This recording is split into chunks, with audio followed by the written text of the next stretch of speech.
tudo bem? Mais uma vez estamos aqui juntos e para iniciarmos a nossa aula vamos falar com o Pai Criador. Ó Deus de misericórdia, na Tua presença nós estamos gratos a Ti por nossas vidas, por nossa família, ó Deus, gratos a Ti porque dia após dia o Senhor tem nos abençoado.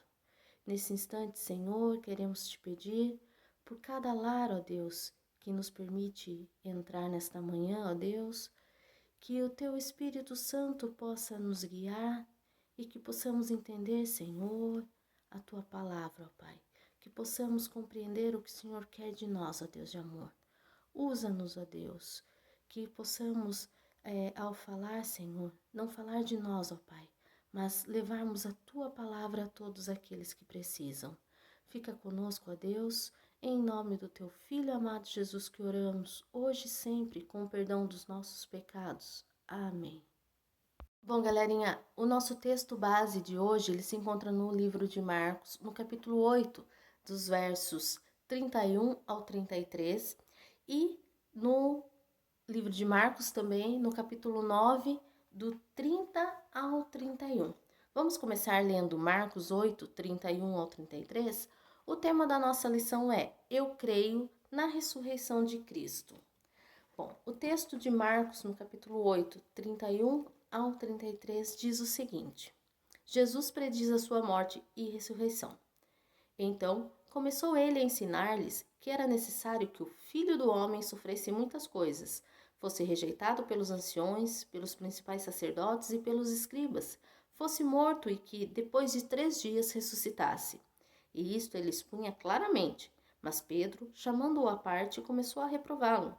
Jesus, porém, voltou-se e, fitando os seus discípulos, repreendeu a Pedro e disse: Arreda, Satanás, por que não cogitas as coisas de Deus e sim dos homens?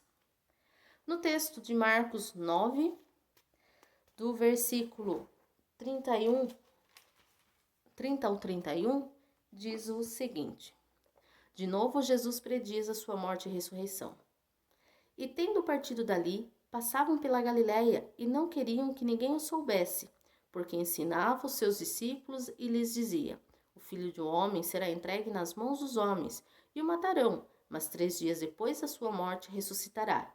Eles, contudo, não compreendiam e temiam interrogá-lo.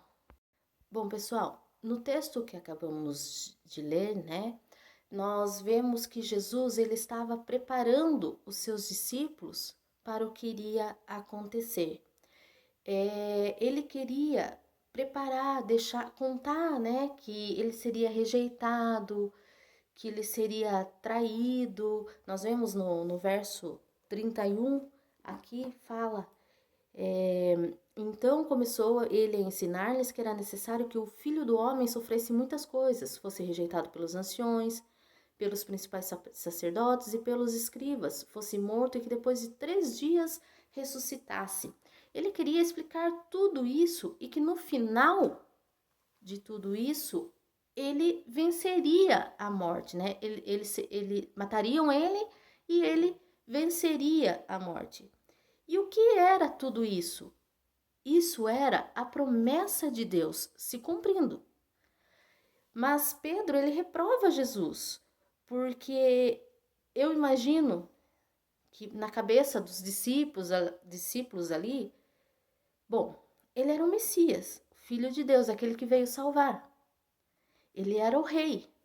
E como nós vemos em várias passagens da Bíblia, muitos reis se levantaram, foram escolhidos por Deus, enviados por Deus para salvar o seu povo. Então eles esperavam que Jesus fosse dessa forma, quando na verdade Jesus ele foi a promessa de Deus para nós. O rei Jesus teria que morrer por nós. E era isso que eles não entendiam. Eles esperavam uma coisa e era outra totalmente diferente do que estava acontecendo naquele momento. Os discípulos, eles não entendiam claramente ou não queriam entender Qual era o plano daquilo tudo? Eles esperavam de Jesus algo a mais, vamos dizer desta forma. Nós vemos, inclusive, no verso 32, né? Pedro chamando à parte Jesus e reprovando. Eu imagino que Pedro questionou a Jesus, né? Jesus, por que você fala essas coisas? Você é o Messias, é o Filho de Deus.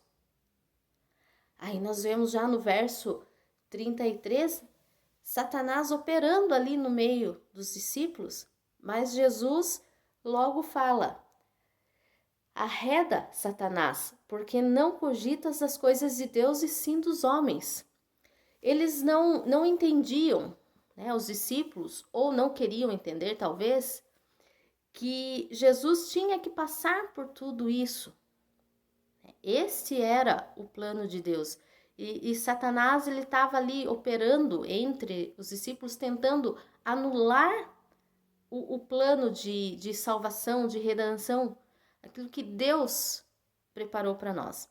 Aí vemos com toda essa situação, lendo um pouco à frente, né, no Marcos 30 e ao 31, ficamos imaginando assim, será que Jesus ele estava tranquilo com toda essa situação? Será que ele não estava com medo? Vamos ler lá em Mateus 26, perdão, no capítulo 26, no verso 39, o que a palavra de Deus diz. Mateus 26, no verso 39.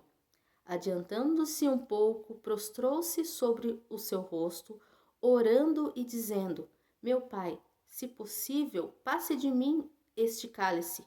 Todavia, não seja como eu quero, e sim como tu queres. Ao lermos esse versículo, nós vemos claramente que Jesus, ele estava com medo. Mas prestem atenção no final deste verso.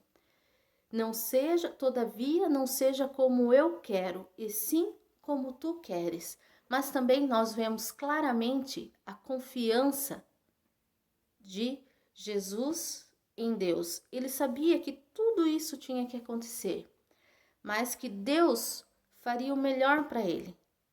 E da mesma forma, para nós também. E ele tinha certeza que tudo isso iria acontecer, mas Deus o traria de volta dos mortos.